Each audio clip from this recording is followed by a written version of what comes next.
뒤에 판에 2개의 흔적만 남아야 되는데 여러 개의 흔적이 남더라는 것이죠. 그래서 이게 뭔가, 이게 파동 아닌가, 빛이 이렇게 들어가니까 드드드득 이렇게 흔적이 남는다 이 말입니다. 여러분 안녕하십니까, 아이구루입니다. 안경사가 생각하는 양자역학의 한 부분에 대해서 말씀드려 보도록 하겠습니다. 양자역학에 대해서 온전히 이해하는 사람이 없다고 할 정도로 되게 어렵지 않습니까? 빛이라고 하는 게 파동인데 관측을 하는 순간, 관찰을 하는 순간 입자가 된다, 뭐 이런 이야기 도대체 이해가 안 되죠. 저는 안경사로서 조금은 이해가 될 듯 합니다. 그러니까 우리가 관찰을 하는 경우 눈으로 관찰을 하는데 우리의 이 눈이라고 하는 감각기관을 통해서 들어오는 어떤 것을 100% 퓨어하게, 순수하게 관찰을 할 수 있느냐라는 것에 문제가 있다는 것이죠. 시각이라고 하는 감각기관을 통해서 보는 것에 한계가 있다는 것입니다. 때문에 있는 그대로 파동으로 볼 수 없는 것 아닐까, 이런 생각을 하는 것이죠. 굳이 보려고 하면 입자가 되는데 굳이 보려고 하지 말고, 한계가 있는 우리의 시각으로 보려고 하지 말고 그냥 자연스럽게 있는 그대로 놔두면 빛은 파동이다라는 것입니다. 그런 식으로 이해를 하는 것이죠. 며칠 전에 한 분께서 안경을 맞춰 가셨습니다. 도수는 이렇습니다. 난시가 있다는 것을 알 수 있죠. 난시가 오른쪽 세도수, 왼쪽 세도수입니다. 근데 이분이 2007년도 4월 달에 처음 오시고 그 뒤로 오시지 않으셨습니다. 그러니까 16년 만에 오신 거죠. 그 당시에 난시가 있었느냐 보니까 왼쪽에 마이너스 100이 있었습니다. 오른쪽은 없었고요. 이제는 생긴 거죠, 난시가. 그분이 쓰고 오신 안경은 난시가 없었습니다. 마이너스 325, 마이너스 300 근시도수만 있었습니다. 난시가 있는데 왜 난시가 처방이 안 됐네요 라고 하니까, 그래서 그런지 눈이 좀 피곤하다라고 하더라고요. 그래서 난시를 정확하게 잡아서 조제 가공해 드렸습니다. 그랬더니 잘 보인다. 그런데 이렇게 하는 거예요. 역시 이렇게 하면서 아니 한쪽은 더 잘 보이는데 한쪽은 안 보인다 라고 얘기를 하는 겁니다. 얼마 전에 찍은 영상 있지 않습니까? 그 내용 그대로 설명을 해 드렸습니다. 사람은 두 눈으로 보는데 한쪽 눈을 가리게 되면 좀 더 잘 보기 위해서 노력을 하게 되고, 쓸데없는 노력을 한 결과 수정체가 조절을 하게 되는데, 한도수 정도나 두도수 정도 좌우 동일하게 조절을 하면 상관이 없으나 한쪽은 두도수, 한쪽은 한도수, 혹은 한쪽은 세도수, 한쪽은 한도수, 이런 식으로 차이가 나게 조절을 하게 된다 때문에 한쪽 눈을 가리면 한쪽은 덜 보이는 느낌, 조절을 많이 하면 덜 보이는 느낌 나겠죠. 완전 교정을 했을 때 이쪽은 좀 그런 대로 보이네, 이런 식이 된다 라는 얘기를 해드렸습니다. 그런데 이해를 못 하시는 거예요. 계속 아니 이쪽 똑같이 도수 차이가 없게 해줘야 되는 거 아니냐라고 말씀을 하시는 겁니다. 강하게. 아니 지금 도수 차이 없게 만들어 드렸습니다. 만들어 드렸는데 선생님께서 굳이 그것을 확인하려고 하는데 거기서 문제가 생깁니다. 확인을 어떻게 한단 말입니까? 선생님 스스로 자각적으로 확인을 하려면 결국 한쪽 눈씩 가리는 수밖에 없는데, 가리는 순간 왜곡이 되기 때문에 올바로 눈의 균형이 잡아지지 않게 되는 것입니다. 확인을 하기 위해서 한쪽 눈을 가리는 순간 정확한 결과값을 측정할 수 없게 되는 겁니다. 그래도 이해를 못 하시는 거예요. 그러면서 이렇게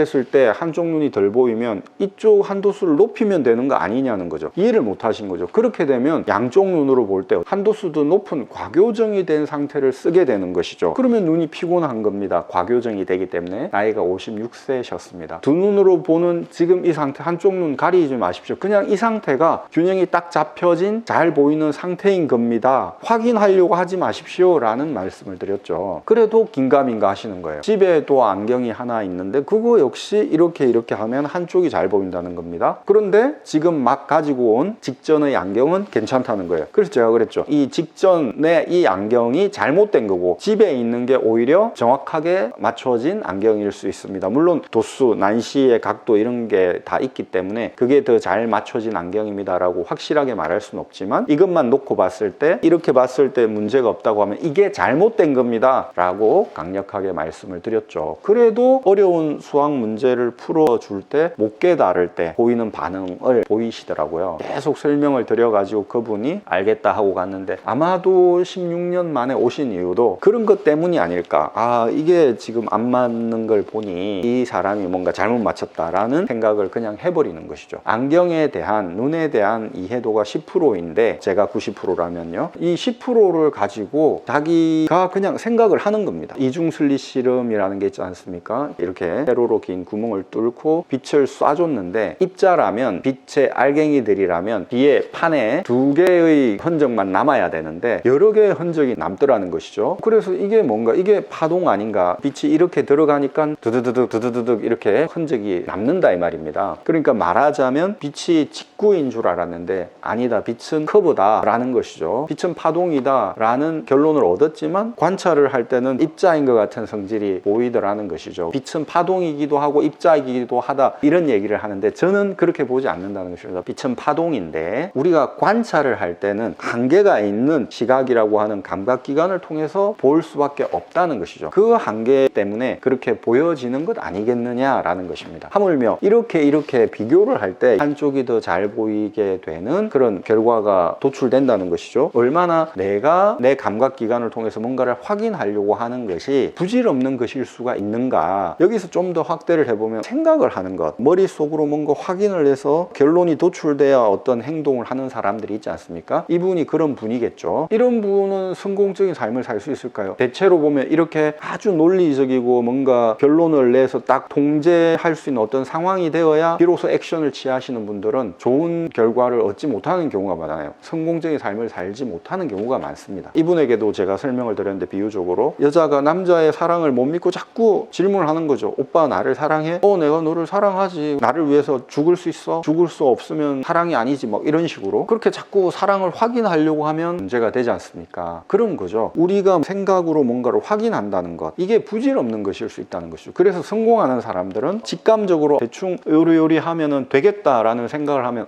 된다라는 판단을 100% 내려버리고 액션을 취하죠. 그러면서 결국은 좋은 결과를 도출하고 성공을 하게 되고 그런 성공 경험 때문에 또 그 다음에 성공을 이루게 된다는 것입니다. 포드가 그런 말을 했다고 하지 않습니까? 불가능하다고 생각하든 가능하다고 생각하든 당신이 옳다. 그러니까 내가 이거는 불가능해 라고 생각하면 결국 불가능하게 된다는 것입니다. 그런데 내가 가능해 라고 생각하면 결국 가능하게 된다는 것이죠. 지금 양쪽 눈의 균형을 정확히 맞췄습니다. 양안 조절 균형 검사, 양안 개방 굴절 검사 등을 하면서 균형을 맞췄습니다. 그렇게 하고 나서 안경을 만들어서 드렸는데 또다시 이렇게 하면서 이 도수가 제대로 됐는지 확인하려고 한다. 우리가 생각을 정말 많이 합니다. 그냥 어떤 상황이 벌어지면 그 상황에 맞춰서 임기응변하면서 문제를 해결해 나가고 이렇게 해 나가면 되는데 이게 될까 안 될까라는 것을 생각 속에서 판단을 하려고 하는데 그거는 정말 부질없는 짓이다. 영원히 판단할 수 없을 수 있다는 것이죠. 그렇게 판단을 내린 것은 한계가 있다. 왜곡될 수 있다. 오류가 생길 수 있다는 것입니다. 그래서 전혀 다른 판단을 내릴 수가 있다는 것이죠. 정말 이해가 안 되고 그러면 그냥 믿어버리면 됩니다. 이 사람이 그만해 주는 게 균형이 정말 잘 맞는 거다. 그냥 믿고 하면 되는 것이죠. 그런데 그걸 믿지 못하시는 분들은 이분처럼 16년 만에 빙 먼 길 돌아서 다시 오시게 되는데 아직도 이해를 못 하시는 겁니다. 제가 애를 4명 낳았다고 했지 않습니까? 딸 아들 이런 식으로 순서도 잘 맞춰서 낳았습니다. 아이들이 아직 어려요. 10살부터 3살까지입니다. 늦게 결혼해서 애들을 낳아서 제대로 키울 수 있을까? 저도 고민이 많았죠. 이거는 말이 안 될 것 같은데 길이 아니면 가지를 말아야 되는데 뭐 이런 생각들, 이런 그림자 같은 생각하고 계속 싸우는 거죠. 제 자신이. 강아지들은 그림자를 보고 막 짖지 않습니까? 못 먹어도 고다, 이판사판이다, 다 잘 된다. 그냥 편안하게 결혼하고 애를 낳고 이렇게 생활을 해왔더니 일이 잘 풀리더라고요. 내가 지금 자꾸 좌우의 균형을 확인하려고 하는 것은 그림자와 싸우려고 하는 것과 같다는 것입니다. 여러분, 우리의 생각, 우리의 감각기관을 통해서 들어오는 어떤 것들, 이런 것들이 완벽하지 않을 수 있다는 것, 그것을 항상 생각하십시오. 눈과 관련해서도 어설피 확인하려고 하지 마십시오. 물론 정확하지 않은 검안을 하는 검안사들이 많고 안경사들이 많은 것이 현실이고 그런 현실은 저 자신도 개탄에 맞지 않는 바입니다. 하지만 여러분이 판단할 때 이 검안사는 정말 믿을만하다라고 생각을 하시면 믿는 수밖에 없습니다. 그냥 양쪽 눈으로 편안하게 생활을 하는데 편한 것 같다 라고 생각하시면 정확히 균형이 잡힌 안경이라는 생각을 하시고 그 검안사에게 도착하실 수 있도록 하십시오. 아이구루였습니다. 구독해주신 여러분 대단히 감사합니다. 또 찾아뵙겠습니다.